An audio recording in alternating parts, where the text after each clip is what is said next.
देखो physical quantity का मतलब क्या होता है, anything which can be measured. तो फिजिक्स में हम लोग इन्हीं क्वांटिटीज के बारे में पढ़ते हैं। जैसे तुमने कभी घर पे ये तो बोला नहीं होगा, हट जाओ छोटे भाई से, कि हट जाओ मुझे 2.5 किलो गुस्सा आ रहा है। बोला कि वही नहीं बोलते हम लोग, ठीक है। कोई ये नहीं बोलता है कि मुझे 15 ग्राम नींद आ रहा है, 10 सेंटीमीटर नींद आ रहा है मुझे, ऐसा तो कोई नहीं बोलता है। मतलब इंग्लिश का एब्स्ट्रैक्ट नाउन, इंग्लिश में एब्स्ट्रैक्ट नाउन पढ़े होगे, ऐसे नाउन्स जो कि हम सिर्फ फील कर सकते हैं, उन्हें न टच किया जा सकता है न देखा जा सकता है। तो ऐसी क्वांटिटीज जिन्हें ना हम देख सकें ना ही हम टच कर सकें, बस हम क्या कर सकते हैं, महसूस कर सकते हैं, इन क्वांटिटीज को फिजिक्स नहीं पढ़ाता है। फिजिक्स इनको नहीं पढ़ाता है, उनको पढ़ाता है साइकोलॉजी, अलग डिपार्टमेंट है साइंस का ही, ठीक है। तो फिजिकल क्वांटिटी का मतलब क्या हुआ, anything which can be measured. जिन क्वांटिटीज को मैं मेजर कर सकता हूं उन्हें हम क्या बोलते हैं, फिजिकल क्वांटिटी बोलते हैं। और फिजिक्स में हम लोग जितनी भी चीजें पढ़ते हैं सारी की सारी क्या होती हैं, फिजिकल क्वांटिटी होती हैं। अब किसी भी फिजिकल क्वांटिटी को लिखने का तरीका क्या होता है। सपोज करो तुमने इसका लेंथ मेजर किया, 15 सेंटीमीटर आया कि नहीं आया। सपोज कर लो 15 सेंटीमीटर है, तो तुम कैसे लिखते हो, और चैप्टर नंबर 2 में और डिटेल में पढ़ा जाएगा इसको। इसको लिखते कैसे हम लोग, न्यूमेरिकल वैल्यू प्लस यूनिट। और यही हमारा सेकेंड चैप्टर बनता है, units and dimensions. Units, measurement and dimension, chapter number जो फर्स्ट हमारा है नई किताब के हिसाब से, पुरानी के हिसाब से सेकंड है। तो यहीं से बनता है यूनिट। यूनिट जब पढ़ाऊंगा चैप्टर, जब हम लोग चैप्टर स्टार्ट करेंगे, एक्चुअल में 11th का फिजिक्स अभी स्टार्ट नहीं हुआ है, किताब की बात की जाए तो अभी हम लोग बेसिक्स ही पढ़ रहे हैं सारी चीज़ों को।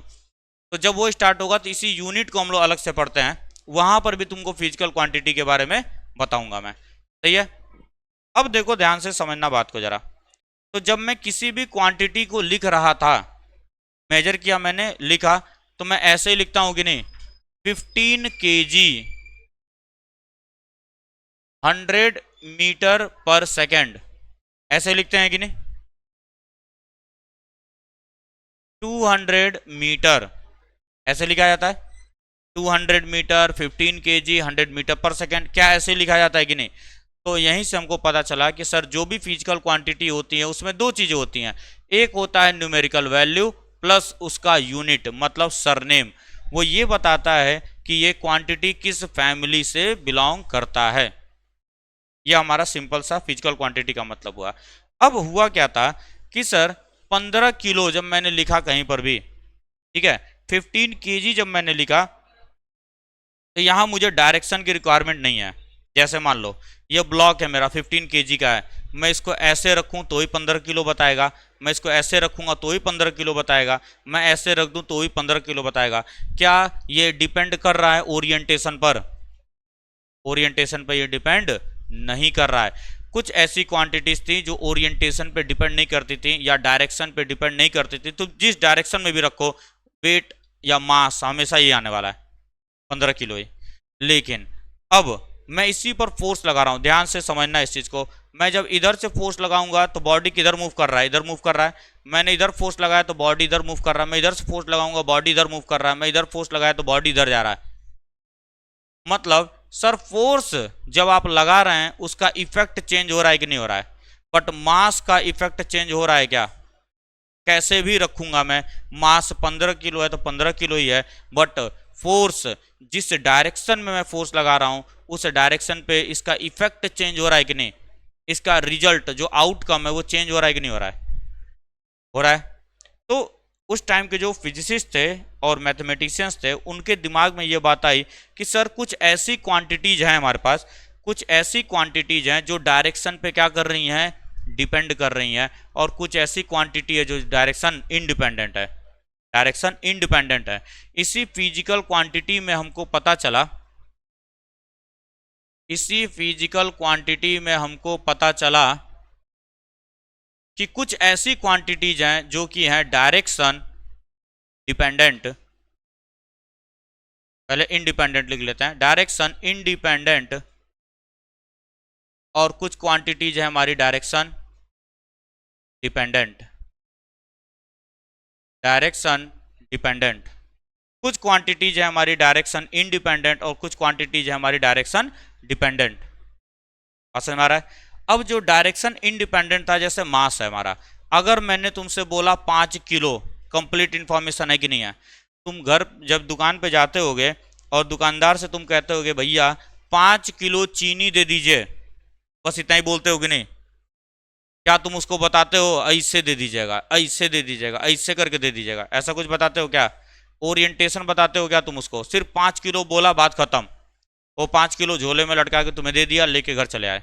लेकिन वहीं पर मैं तुमसे बोलूं कि गोरखपुर तुमको जाना है और मैंने बोला गोरखपुर 50 किलोमीटर है, क्या तुम पहुंच पाओगे गोरखपुर? मैंने सिर्फ बोला Gorakhpur is 50 kilometre away from Deoria, क्या तुम गोरखपुर पहुंच जाओगे? मुझे डायरेक्शन बताना पड़ेगा कि नहीं? इस दिशा में चले जाओ, 50 किलोमीटर पहुंच जाओगे। क्या मैंने एक डायरेक्शन को बताया कि नहीं बताया? मैंने पॉइंट आउट किया कि नहीं किया? एक डायरेक्शन में मैंने पॉइंट आउट किया है कि इस डायरेक्शन में 50 किलोमीटर चले जाओ, गोरखपुर आ जाएगा। बात समझ में आ रही है? मीन्स सर जब आप डिस्प्लेसमेंट को बता रहे थे, एक जगह से लेकर दूसरी जगह, शॉर्टेज डिस्टेंस है, शॉर्टेज डिस्टेंस 50 किलोमीटर। जब डिस्टेंस को आप बता रहे थे या डिस्प्लेसमेंट को आप बता रहे थे, तो आपने पॉइंट आउट किया कि नहीं उंगली को? मतलब एक डायरेक्शन बनाया कि नहीं? एक डायरेक्शन दिखाया कि 50 किलोमीटर इधर जाना है हमको, 50 किलोमीटर जाना है एक स्पेसिफिक डायरेक्शन में। इसीलिए डिस्प्लेसमेंट को भी क्या बोला जाता है? वेक्टर क्वांटिटी बोली जाती है। अब देखो, जो चीज डायरेक्शन इंडिपेंडेंट है, इसका मतलब सर इसको डिफाइन करने के लिए सिर्फ एक नंबर चाहिए कि नहीं? एक नंबर से डिफाइन कर सकता हूं कि नहीं? मैंने सिर्फ बोला 5 किलो, बात खत्म।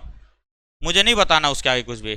5 किलो कैसे देना है तुम्हें, 5 किलो कैसे पैक करना है, वो मैंने नहीं बताया। मैंने सिर्फ बोला 5 किलो चीनी चाहिए, बात खत्म हो गई। कंप्लीट इंफॉर्मेशन है कि नहीं है? 5 किलो एक कंप्लीट इंफॉर्मेशन है। डेट मीन्स सिर्फ एक नंबर बता करके, सिर्फ एक नंबर को बता करके मैंने क्या किया? अपने इंफॉर्मेशन को कन्वे कर दिया। अपने इंफॉर्मेशन को मैंने कन्वे किया सिर्फ एक नंबर बता करके, मैंने उसके आगे पीछे कुछ नहीं बताया। सही है? तो उसी को हम लोग बोलते हैं स्केलर क्वांटिटी।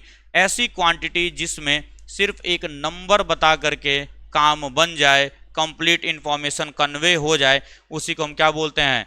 स्केलर क्वांटिटी बोलते हैं। ऐसा नहीं था कि स्केलर क्वांटिटी बना दिया गया पहले और बोला गया कि scalar quantity are those quantity which are represented by only its magnitude. जो डेफिनेशन पढ़ते हो तुम लोग, सीधा क्या करते हो लोग? मुंह टाइट डेफिनेशन लिखवा दे रहे हैं सारे लोग।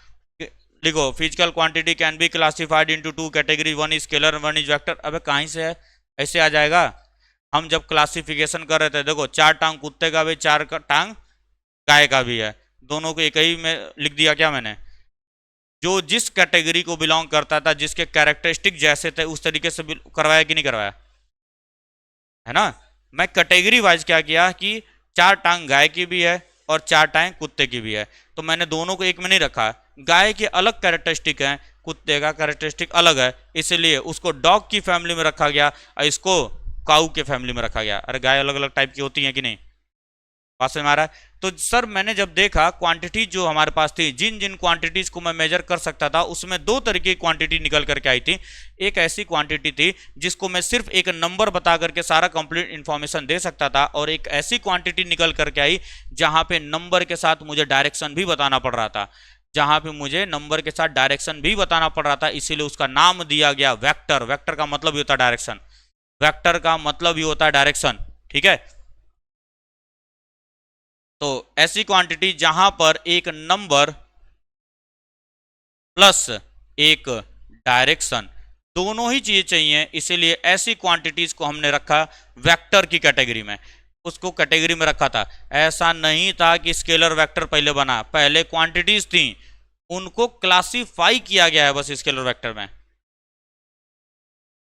कोई दुविधा? पक्का है ना?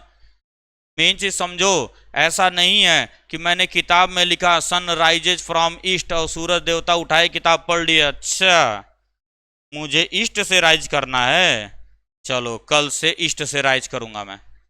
सन राइजेज फ्रॉम ईस्ट, इसीलिए हमने किताब में लिखा कि sun rises from east. Physics का मतलब इतना सिंपल सा है, लोग पगलाने लगते हैं, लोग राई कैसे हो रहा है, कैसे हो रहा है। अरे भैया मटेरियल से जाकर पूछो ना, तुम मुझसे क्या पूछ रहे हो।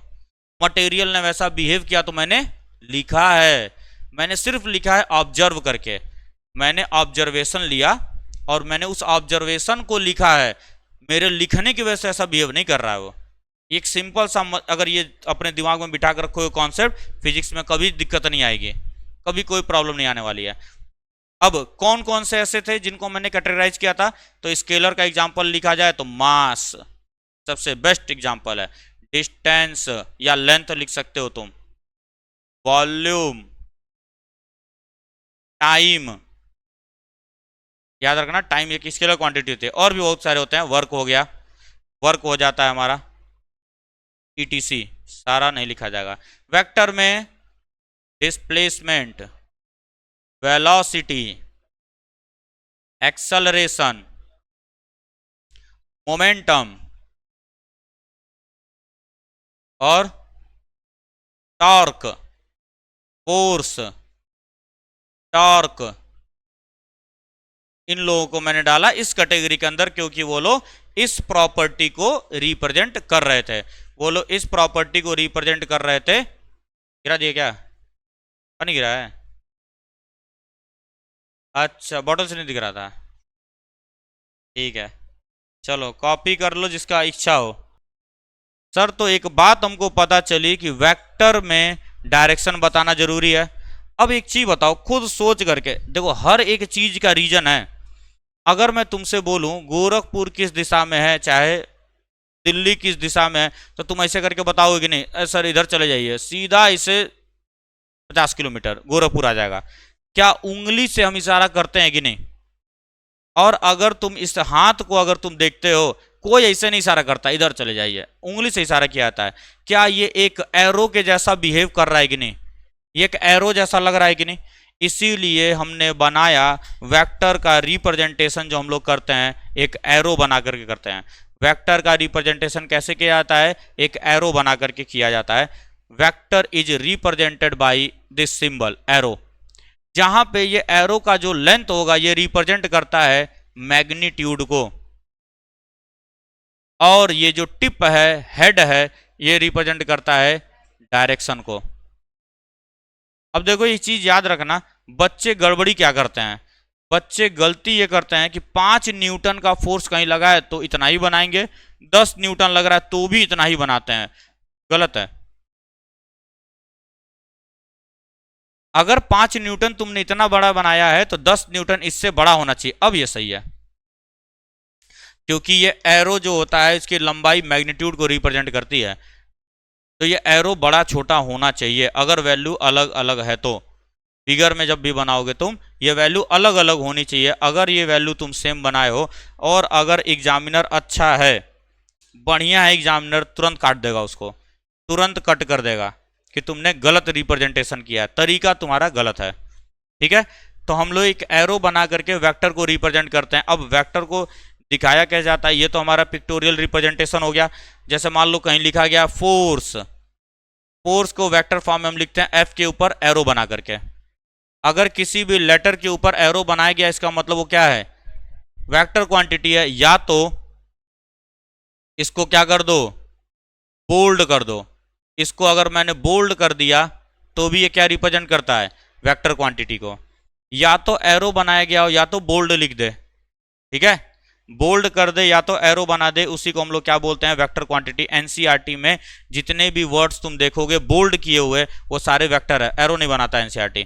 क्यों? क्योंकि जब टाइप किया जाता है तो प्रॉब्लम होती है, एरो बनाने में टाइम ज़्यादा लेता है, ठीक है। और बोल्ड करने के लिए सीधा कंट्रोल बी दबाए बोल्ड हो गया, ठीक है, शॉर्टकट है ये एमएस वर्ड का। तो बोल्ड करना आसान हो जाता है, सेलेक्ट किया, कंट्रोल बी दबाया, बोल्ड हो गया। और एरो बनाने के लिए तुमको क्या करना पड़ेगा, पहले इक्वेशन बनाना पड़ेगा, फिर एरो वाला लेकर के आना पड़ेगा, उसके अंदर वैल्यू पुट करनी पड़ेगी, तो टाइम ज़्यादा लगता है। इसीलिए क्या किया है, एनसीईआरटी में हर जगह पे बोल्ड लेटर्स करके दिया गया है। गाढ़ा, गाढ़ा लेटर माने वेक्टर क्वांटिटी है, मत खेलो, ठीक है। अब देखो एक चीज है, अब हम लोग का जो अगला टॉपिक है वो है how to add vectors. Vector को ऐड कैसे किया जाएगा। जैसे 3 + 4 कितना होता है, 7 होता है कि नहीं, लेकिन वेक्टर बोलता है 7 के बराबर नहीं होगा। वेक्टर बोलता है 3 + 4 7 नहीं होगा। अगर दोनों आपस में परपेंडिकुलर हैं, 3 ये 4 है, तो इसका जोड़ोगे तो कितना आएगा, 5 आता है, 3 4 5 आएगा, ट्रिपलेट बनाता है, ठीक है। लेकिन 3 और 4 जोड़ करके 7 नहीं आएगा, 7 सिर्फ अलजेब्रा देता है, वेक्टर नहीं देता है इस चीज को। अब उसी को हम लोग समझने जा रहे हैं, हाउ टू ऐड वेक्टर्स। अगला ही रहा होगा ना टॉपिक, अगला क्या पढ़ाया गया था, यूनिट वेक्टर। अच्छा ठीक है, सुन लो पहले, टाइप्स ऑफ वेक्टर भी देख लेते हैं। अब वेक्टर के कितने टाइप्स होते हैं, टाइप्स ऑफ वेक्टर्स। वेक्टर के बारे में पढ़ लिया हम लोगों ने। वेक्टर का मतलब क्या होता है, एक ऐसी फिजिकल क्वांटिटी जिसको रिप्रेजेंट करने के लिए हमें मैग्नीट्यूड और डायरेक्शन दोनों की सहायता लेनी पड़ती है। यूनिट मतलब एक वेक्टर जिसमें मैग्नीट्यूड और डायरेक्शन दोनों होगा। तो तुमसे अगर कोई भी कभी भी अगर ये पूछे वेक्टर क्या होता है, तो तुरंत कुछ नहीं करना है, तुम ऐसे लिखना मैग्नीट्यूड एंड डायरेक्शन। अगर तुम्हें सिर्फ ये कॉन्सेप्ट अगर आता है तो तुम सारे सवाल लगा जाओगे। अभी पढ़ेंगे आगे डायरेक्शन को कैसे रिप्रेजेंट किया जाता है। मैग्नीट्यूड का मतलब 2 3 4 5 6, क्या उसको पढ़ाऊं, नंबर तो पढ़े हैं बचपन से, अब 10 12 15 नहीं पढ़ाऊंगा क्या होता है। तो हम लोग डायरेक्शन के बारे में अभी पढ़ेंगे, बट उससे पहले टाइप्स ऑफ वेक्टर्स देख लेते हैं। वेक्टर कितने टाइप के होते हैं। पहला देखो, जो मोस्टली यूज होता है उसी के बारे में बता रहा हूँ, नोट्स ऐप पर डाला गया, ले लेना वहां से। यूनिट वेक्टर सबसे पहला। अब देखो नाम से ही पता चल रहा है, ऐसा वेक्टर जिसका मैग्नीट्यूड कितना हो, 1। यूनिट का मतलब क्या होता है, 1 होता है। अरे ये वो किलो वाला यूनिट नहीं है, यूनिट माने 1। ऐसे वेक्टर्स जिनका मैग्नीट्यूड कितना हो जाए, मैग्नीट्यूड 1 हो गया। अब खुद बताओ जरा, वेक्टर का मतलब मैग्नीट्यूड और डायरेक्शन दोनों होता है। अब अगर मैग्नीट्यूड 1 हो गया तो इसका मतलब ये वेक्टर किस लिए बनाया होऊंगा मैं, सिर्फ और सिर्फ डायरेक्शन को रिप्रेजेंट करने के लिए। जीरो नहीं कर सकता हूं मैं, क्योंकि अगर जीरो कर दूंगा तो वेक्टर ही गायब हो जाएगा। अरे जीरो से कोई चीज मल्टीप्लाई होता है, जीरो ही हो जाएगा ना वो, इसलिए जीरो नहीं करते हम लोग, 1 मान के चलते हैं। ये सिर्फ क्या करता है, रिप्रेजेंट्स डायरेक्शन। इसको हम लोग बनाते हैं इसलिए ताकि ये सिर्फ और सिर्फ डायरेक्शन को बता सके, डायरेक्शन को बताने के लिए हम लोग यूज करते हैं, ठीक है। यूनिट वेक्टर का यूज क्या है, तुमसे कोई पूछे what is the use of unit vector, it only represents direction. Magnitude कितना हो जाता है इसका, 1 मैग्नीट्यूड है, इसके आने या जाने से कोई फर्क पड़ने वाला नहीं है, क्योंकि हमको पता है किसी भी नंबर में 1 का मल्टीप्लाई करोगे तो कितना आएगा, वही सेम नंबर आता है, इसीलिए 1 मान के चलते हैं। अगर 0 मानता मैं इसको तो नंबर में मल्टीप्लाई होता तो 0 बना देता, गायब कर देता उस क्वांटिटी को, इसीलिए हम लोग 0 नहीं मानते हैं, 1 लेकर के चलते हैं, ठीक है सर। इतनी बात हमको समझ में आती है। अब कैसे रिप्रेजेंट किया जाता है, तो बाबू देखो, कोई भी वेक्टर है जिसका यूनिट वेक्टर होगा उसको कैप से रिप्रेजेंट करते हैं, टोपी लगा करके। अब इसकी कहानी को भी सुन लेते हैं। जो भी हम लोगों ने देखा ट्रैफिक हवलदार होते हैं, ट्रैफिक को जो पुलिस ऑफिसर्स होते हैं वो क्या करते हैं, कैप लगा के रखते हैं, और हमेशा उनका काम क्या है, डायरेक्शन को रिप्रेजेंट करना।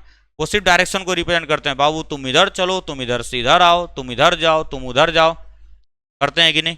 तो ट्रैफिक जो पुलिस है वो कैप लगा करके डायरेक्शन को रिप्रेजेंट करता है। वहीं से मोटिवेट होकर के लिया गया था कि किसी भी नंबर के, किसी भी वर्ड के ऊपर अगर टोपी बना दिया गया है, इसको क्या क्या पढ़ते हैं, हैट भी कई लोग पढ़ते हैं इसको, ठीक है, कैप भी कई लोग पढ़ते हैं इसको, ठीक है। और एक और नाम होता है इसका कुछ, हाँ कैरेट, हाँ लिखवाया था ना पहले शायद, एक और नाम होता है वही कैरेट, स्पेलिंग क्या था उसका,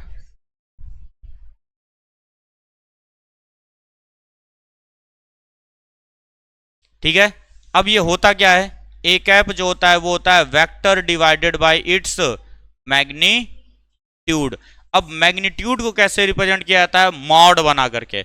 किसी भी वेक्टर के बगल में मॉड बना दिया गया है, वो सिर्फ मैग्नीट्यूड बताता है। मैग्नीट्यूड का मतलब एक वेक्टर में से डायरेक्शन को गायब कर दो, एक वेक्टर में से डायरेक्शन को गायब कर दिया तो सिर्फ बचेगा मैग्नीट्यूड। कैसे निकाला जाता है पढ़ेंगे अभी आगे, उसका तुमको अभी टेंशन नहीं लेना है, अभी आगे हम लोग पढ़ेंगे मैग्नीट्यूड निकाला कैसे जाता है, अभी देखा जाएगा। तो ए कैप क्या होता है, vector divided by its magnitude, ठीक है। ये हमारा पहला वेक्टर हुआ। उसके बाद से हमारे और भी सारे वेक्टर्स होते हैं, जैसे पैरेलल वेक्टर, जब दो वेक्टर्स एक ही डायरेक्शन में हो जाए parallel vector. Anti parallel vector, जब दोनों अपोजिट डायरेक्शन में हो जाए ठीक है। हाँ, जीरो वेक्टर, जीरो वेक्टर हो जाएगा हमारा। जीरो वेक्टर का मतलब जिसका मैग्नीट्यूड जीरो हो जाए, ठीक है। मतलब दो वेक्टर्स को अगर मैं घटा रहा हूं, जैसे एक चीज इंपॉर्टेंट ये याद रखना, अगर मान लो एक वेक्टर में से दूसरा वेक्टर घटाया है तो लोग जीरो सिर्फ ऐसे लिख देते हैं, ये गलत हो जाता है। क्यों? क्योंकि लेफ्ट साइड में वेक्टर वेक्टर दिया गया है ना, तो राइट में भी क्या होना चाहिए, वेक्टर होना चाहिए। तो इसके ऊपर ऐसे बनाओगे तो इसी को बोलते हैं हम zero vector.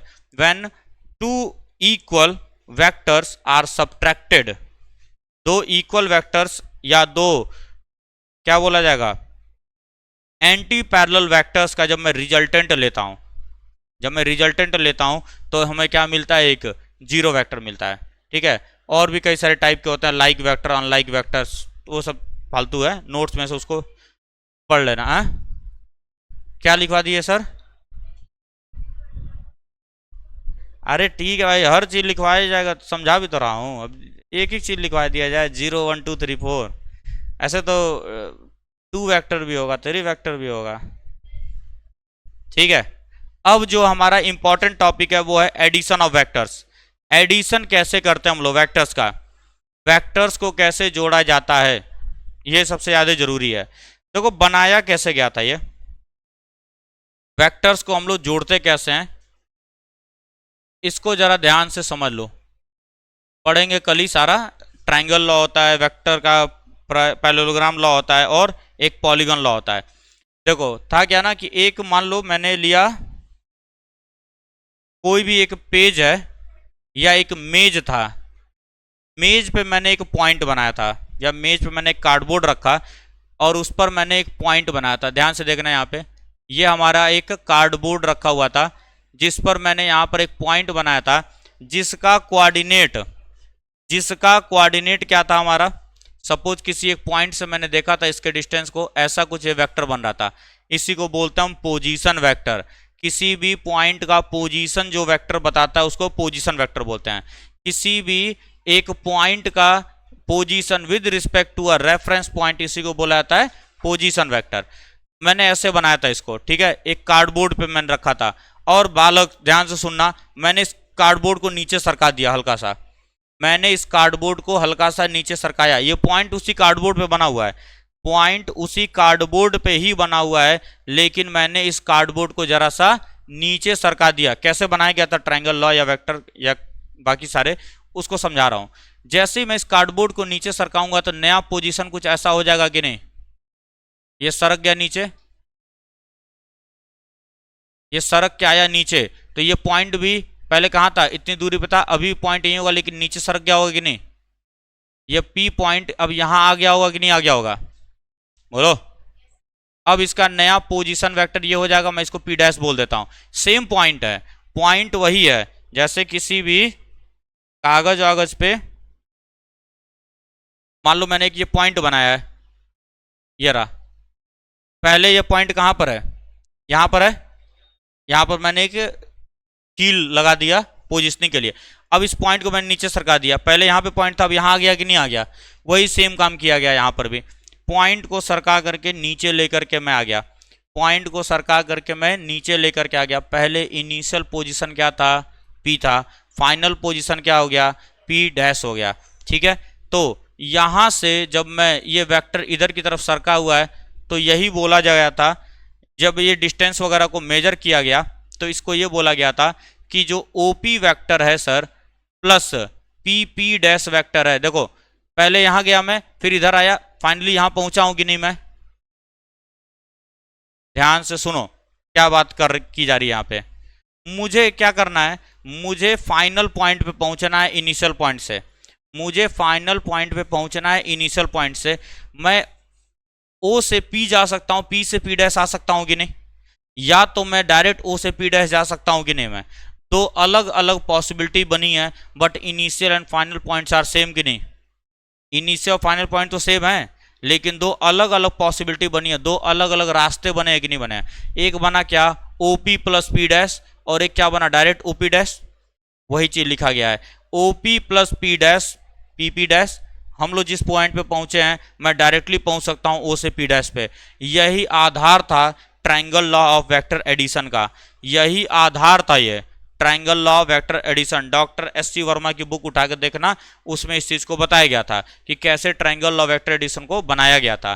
Triangle law vector addition ऐसे बताया गया, इनिशियल पॉइंट और फाइनल पॉइंट में पहुंचने के लिए दो पॉसिबिलिटीज हैं सर। अगर वाया वाया आ रहे हैं तो कहीं से घूम करके, मैं यहां से यहां गया, यहां से आया, या यहां से यहां डायरेक्ट, बात तो वही हो रही है, इनिशियल माइनस फाइनल, बात तो वही हो रही है, इनिशियल पॉइंट और फाइनल पॉइंट को ही देखा जा रहा है। यहीं से बनाया गया पहला law, triangle law vector addition. Sir क्या दिख रहा है कि नहीं, ये ट्राइंगल बना है, दिख रहा है सबको? एक वेक्टर मान लो इधर की तरफ गया है, दूसरा वेक्टर हम लोग कैसे बनाते हैं, ध्यान से सुनो। अगर तुमको कई सारे वेक्टर्स दिए गए हैं, कई सारे वेक्टर्स तुमको दिए गए हैं, तो हम वेक्टर्स को कैसे अरेंज करते हैं? एक वेक्टर को तुम मानोगे बेस, किसी भी एक वेक्टर को तुम बेस मानोगे, उसको लगा दिया, और बाकी जितने भी वेक्टर्स बचे हुए हैं उनको अरेंज कैसे करते हैं कि दूसरे का जो टेल होगा पहले की हेड पे आना चाहिए, कॉन्टिन्यूअस होना चाहिए वो, ठीक है, दूसरे का टेल पहले के हेड पे आना चाहिए। जैसे मान लो मैंने दिया तुमको एक वेक्टर ये है, एक वेक्टर ये है, एक वेक्टर ये है, तीन वेक्टर्स दिए मैंने। अब एक बात याद रखना, वेक्टर के साथ एक बहुत बढ़िया एडवांटेज होता है, तुम वेक्टर को एक जगह से लेकर दूसरे जगह तक कहीं भी लेके जा सकते हो, कहीं भी लेकर के जा सकते हो तुम वेक्टर को, लेकिन बस याद रखना उसका लेंथ और उसका डायरेक्शन चेंज नहीं होना चाहिए, लेंथ और डायरेक्शन चेंज नहीं होना चाहिए। जैसे मान लो वेक्टर यहां पे था, मैं इस वेक्टर सरका के यहां ला सकता हूं, कोई आपत्ति नहीं है, लेकिन लेंथ और डायरेक्शन चेंज नहीं होना चाहिए। अगर ये इस डायरेक्शन में तो ऐसे ही बनेगा, न कि ऐसे नहीं बनेगा ये, ठीक है। तो मैं इस वेक्टर को लाकर कैसे बनाया, ए वेक्टर, अब ये बी वेक्टर ऐसे था, मैं इसको सरका के यहां पर लाऊंगा, कैसे लाया जाएगा कि सेकंड वाले वेक्टर जो तुम ला रहे हो उसका टेल पहले के हेड पे कोइंसाइड करना चाहिए, कॉन्टिन्यूअस होना चाहिए वो, तो पहले सेकंड का टेल पहले के हेड पे लाऊंगा मैं, कुछ इस तरीके से बनेगा बी वेक्टर। सी वेक्टर ऐसे है, इसको उठा के मैं लाऊंगा यहां पे, ऐसा कुछ रखा जाएगा सी वेक्टर। तो इस तरीके से हम अरेंज करते हैं, वेक्टर्स को उठाते चलो, जो भी वेक्टर तुमने उठाया है उसका टेल पहले वाले के हेड से कोइंसाइड होना चाहिए, तैयारी बात। अब रिजल्टेंट कैसे निकालते हैं? रिजल्टेंट का मतलब होता है कि सर इन दोनों वेक्टर्स को अगर मैं हटा दूं, अगर मैं इन दोनों वेक्टर्स को हटा दूं, उसके बाद मैं इस इनिशियल से इस फाइनल जाना चाहता हूं, तो मेरे पास एक और रास्ता है कि नहीं है, ये इसी को हम बोलते हैं रिजल्टेंट। मतलब तुम O से P डैश जाना चाहते हो तो OP P डैश के बजाय तुम डायरेक्ट O से P डैश जा सकते हो कि नहीं, तो ये रिजल्टेंट होता है। मतलब इन दोनों रास्तों का समेसन एक तरीके से बोला जाए, इन दोनों रास्तों को हटा दूंगा तो भी मैं क्या इसी पॉइंट पे पहुंचूंगा कि नहीं पहुंचूंगा, इसको बोलते हैं हम लोग रिजल्टेंट। क्या बोलेंगे? रिजल्टेंट बोला जाता है। समझ आ रही बात? रिजल्टेंट का मतलब क्या हुआ, इन दोनों वेक्टर्स का काम अकेले ये करेगा। इन दोनों वेक्टर्स का काम क्या था, इस पॉइंट से इस पॉइंट तक लेकर जाना, लेकिन मेरे पास तो एक और आसान सा रास्ता मिल गया है जो डायरेक्टली यहां से यहां तक जा सकता है। क्या मैं इन दोनों को हटा दूं तो भी मैं इस इनिशियल से फाइनल के बीच में एक रिलेशन स्टेब्लिश कर पा रहा हूं कि नहीं? इसी को बोला जाता है रिजल्टेंट वेक्टर। रिजल्टेंट का मतलब होता है जितने भी वेक्टर्स दिए गए हैं सर, अगर मैं उनको हटा दूं और कोई एक वेक्टर ऐसा बना दूं जो उन सारों का काम अकेले कर दे, ऐसे वेक्टर को हम बोलते हैं रिजल्टेंट वेक्टर। ठीक है, कुछ समझ नहीं आ रहा है? शकल है तुम लोग का एकदम वाहियात है एकदम से, एक तो वैसी शकल खराब, ऊपर से मारे हैं सब और चौपट शकल बना कर बैठे हुए हैं सबकी, एकदम रोज दे टीचर, टीचर्स डे से पहले कि रो दे कि मतलब क्या विस्फोटक पदार्थ जैसी चीजों को पढ़ाया जा रहा है, कुछ समझ में नहीं आ रहा है। सीधा सीधा मैं चाहता तो बस ये करके ये कहानी बना देता, और पागल थोड़ी हूँ जो ये पूरा कहानी समझाया हूँ कि कहाँ से बन रहा है, और उसके बाद शकल ऐसी तुम लोग बनाए हो कि ऐसा लग रहा है कि मतलब उड़ गया सब। इतना हैवी कॉन्सेप्ट बता दे रहे हैं सर कि यार ये रॉकेट बना दिया हम, अब ये उड़ कह नहीं रहा है। एक तो आगे ही बैठी हुई है ऐसी शकल बना करके, आदमी डिमोटिवेट नहीं होगा क्या इससे? उल्टा होकर के बैठा करो तुम लोग, सुनो बस, और नहीं तो फिर मुंह ढको। यहाँ पर्दा लगवा दे रहा हूं ट्रांसपेरेंट, ठीक है, उधर से दिखे सेमी परमिएबल पर्दा को एक ला करके, उधर से दिखे इधर से ना दिखे, ये ज्यादा सही रहेगा। क्योंकि मतलब आजकल के बच्चे ऐसी मतलब शकल इस तरीके से बना करके बैठ रहे हैं सब कि अरे यार क्या हो गया, ये सब आपत आपत आ गया हो कि अब यहाँ से जाएंगे तो ब्लड कहाँ से मिलेगा हम लोगों को। नहीं, रिकॉर्ड होने तो उनको भी पता चलना चाहिए ना कि कैसे कैसे बच्चों को पढ़ाया जा रहा है। मतलब इतना आराम से इतना प्रेम से ये सारी चीजें बता रहा हूँ कि क्यों रिजल्टेंट का कॉन्सेप्ट कैसे आया, क्या होता है एक्चुअल में triangle law of vector addition. जा करके तुम देख लेना, कोई नहीं बता रहा, सीधा यहीं पर आ रहा है, ऐसे बन रहा है वैसे बन रहा है, सीधा रिजल्टेंट ये होता है R vector equals to vector. और मैं ये चाह रहा हूँ कि तुम्हारा फिजिक्स के प्रति थोड़ा नजरिया बदले कि फिजिक्स हार्ड नहीं है, फिजिक्स हार्ड ही नहीं है कहीं से कहीं तक। बस दिक्कत क्या है कि तुमको जिस तरह से फिजिक्स पढ़ना चाहिए उस तरह से पढ़ ही नहीं रहो। तुम फिजिक्स और मैथ को, मैथ वाले बच्चे भी जो हैं, फिजिक्स और मैथ को तुम सोच रहे हो कि इसी किताब के अंदर बस बसा हुआ है दुनिया, किताब से बाहर जाना नहीं चाहते, समझ में आएगा भी नहीं। तो किताब के अंदर के चीजों को छोड़ करके थोड़ा सा बाहर निकलो। फिजिक्स बाहर है, स्टडी ऑफ नेचर, न कि स्टडी ऑफ बुक। फिजिक्स का डेफिनेशन क्या पढ़ाया था? Study of nature. नेचर को कोई देख नहीं रहा है, सिर्फ झुका चल रहा है, सन राइजेज ईस्ट, सन छोड़ो कोई बात नहीं, किताब में जो लिखा है वही हम पढ़ेंगे, किताब वाला हम पढ़ेंगे। सन को क्यों देखें हम? मेरी किताब में लिखा है तो सन वैसा करेगा। तो थोड़ा बाहर देखो, चीजों को, नेचर को ऑब्जर्व करो, न कि किताब के अंदर घुसो। किताब भी कीड़ा बने हुए हैं सब, बुक वॉर्म्स अंग्रेजी में बोला जाता है। किसका डायगोनल वेक्टर होगा? मैंने वेक्टर बनाया कहाँ है कि तुम डायगोनल का वेक्टर ले रही हो?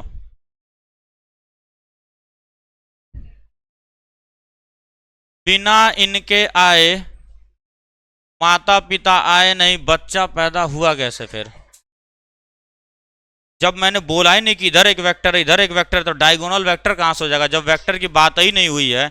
ये सिर्फ एक लेंथ है और एक ही विड्थ है। अगर तुम ये बोलती कि सर मान लीजिए मैं यहाँ एक वेक्टर बनाती हूँ, एक यहाँ वेक्टर बनाती हूँ, एक यहाँ वेक्टर बनाती हूँ, तो रिजल्टेंट डायगोनल होगा। हाँ बिल्कुल सही बात है, तब होगा, 100% तब होगा। लेकिन जब यही वेक्टर नहीं है तो रिजल्टेंट वेक्टर कहां से आ जाएगा? अरे बात समझ में आ रहा है कि नहीं? पनीर का सब्जी बने हुए नहीं किए तो पनीर कहां से मिल जाएगा सब्जी के अंदर से? जब रॉ पनीर डाला ही नहीं सब्जी के अंदर तो पनीर मिलेगा कैसे? तो अगर ये वेक्टर है तो डायगोनल रिप्रेजेंट करेगा हमारे रिजल्टेंट को, ठीक है, डायगोनल ही रिप्रेजेंट करता है। पैलोग्राम में पढ़ाऊंगा उस चीज को, अभी ट्रायंगल में समझे क्या। रिजल्टेंट का एक सिंपल सा मतलब है, रिजल्टेंट का नाम ही है, रिजल्टेंट का एकदम सिंपल है कि इन दोनों वेक्टर्स को हटा दूं अगर मैं, तो ये अकेले इन दोनों का काम कर लेगा, इसी को रिजल्टेंट बोला जाता है। इन दोनों को हटा दूं, अकेले इन दोनों का काम करेगा रिजल्टेंट, ठीक है, बात समझ में आ गई। अब इसी का एडवांस होता है, यहां पे हम लोग देखो सिर्फ थ्योरेटिकल बात जाने हैं, थ्योरेटिकल बात जाने, अभी हमें सिर्फ इतना पता चला है कि रिजल्टेंट होता क्या है, ठीक है। रिजल्टेंट होगा कितना, वैल्यू, उसका मैग्नीट्यूड कितना होगा वो हम निकालते हैं पैलोग्राम लॉ से। यहां पे सिर्फ हमको पता चला रिजल्टेंट है कुछ, ठीक है, यहां पता चला था कि रिजल्टेंट नाम का कोई चिड़िया है। अब उस चिड़िया की वैल्यू कितनी है वो हम निकालते हैं parallelogram law of vector addition से। पैलोग्राम लॉ भी इसी का एडवांसमेंट होता है। जैसे यहां से अगर तुम इस डायगोनल को इधर कर दो, इधर मिला दो इसको, इस साइड को इससे, तो पैलोग्राम लॉ, पैलोग्राम बन जाएगा। और पैलोग्राम का ये डायगोनल जैसा बिहेव करेगा। डायगोनल ही हमारा क्या बताता है, रिजल्टेंट को रिप्रेजेंट करता है। कल देख लिया जाएगा उसको।